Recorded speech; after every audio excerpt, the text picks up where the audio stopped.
자, 뭐라고 써 있냐면 CEO를 대상으로 하는 순수 보장성 보험인 경영인 정기보험은 회사가 계약자 수익자가 되고 임원이 피보험자인 만기 환급금이 없는 정기생명보험으로서 해약 환급금이 보험기간 중 계속 적립하는 것이 아니라 보험기간 중 일정 시점까지는 적립되다가 그 이후부터는 점차 감소해서 만기에는 해약 환급금이 0이 되는 보험으로 이 납입한 보험료는 손금입니다라는 고법과 대법의 판례가 붙어 있습니다. 대법원 판례 여러분 재밌죠? 어떻게 이런 게 대법원까지 가나? 여러분 자 봅니다.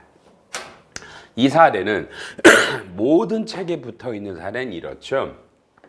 A라는 법인이 보험회사에다가 어떤 보험을 가입을 하냐면 임원입니다.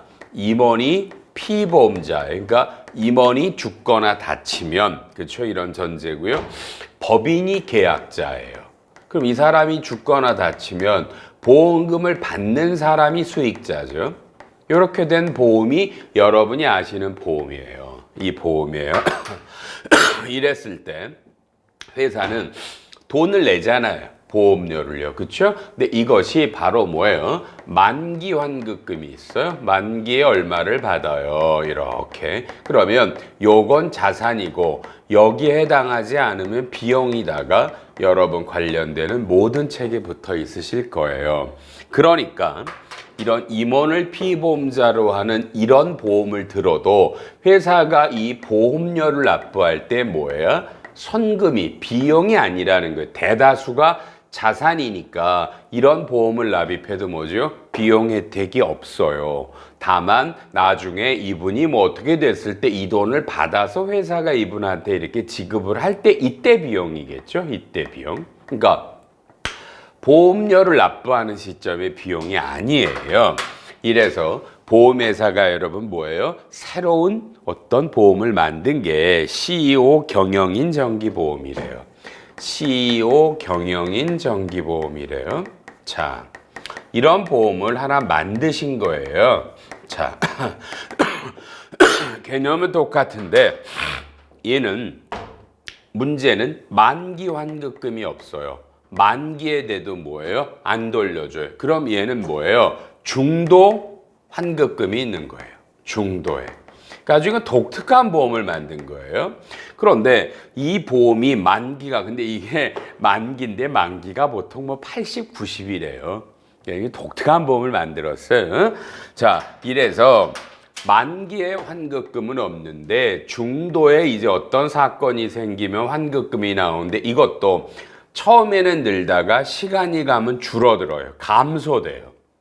이런 보험을 만들고, 그죠? 보험회사가 이런 회사한테 이건 처음부터 낼 때 비용이에요. 이렇게 설명을 하고 이 보험을 가입시켰다는 거예요. 근데 국세청이, 과세관청이 요 CEO 정기보험에 대해서 세무조사를 나가서 이것도 옛날 거랑 다른 게 없어요. 자산이에요 라고 해서 이 비용을 과세를 했어요. 그러니까 법인은 보험회사한테 거꾸로 손해배상 청구를 한 거야. 동의하시죠? 그죠? 가짜 걸 팔아먹었다. 이래서 보험회사가 국세청과 소송이 붙은 거예요. 그런데 이게 대법원까지 갔어요. 근데 고법부터 대법까지 전부 다 보험회사 주장이 맞다. 이거는 기존의 보험이 다르고 만기 환급금이 없다. 그 다음에 이걸 뭐 중도를 해약이라고 그러죠. 해약을 할 때 해약 환급금도 처음에는 있다가 시간이 갈수록 감소해서 0이 된다. 이런 건 그냥 순수 보장성 보험이다. 그러니까 이런 보험료는 납부할 때 비용이에요라고 보험회사 손을 들어준 겁니다. 굉장히 중요합니다. 대법원 판결이 나왔기 때문에 이와 관련된 것들, 그죠? 이런 것들은 이제 손금이니까 일반적인 기존의 보험과 다른 보험이 나왔군요. 여러분 한번 판단하셔서 보험회사가 이런 걸 물어보면 반드시 이 보험료를 낼 때 비용으로 손금 인정이 됩니까? 물어보고 CEO 경영인 정기보험은 그렇죠? 요건 새로 나왔지만 손금이 된다라는 겁니다.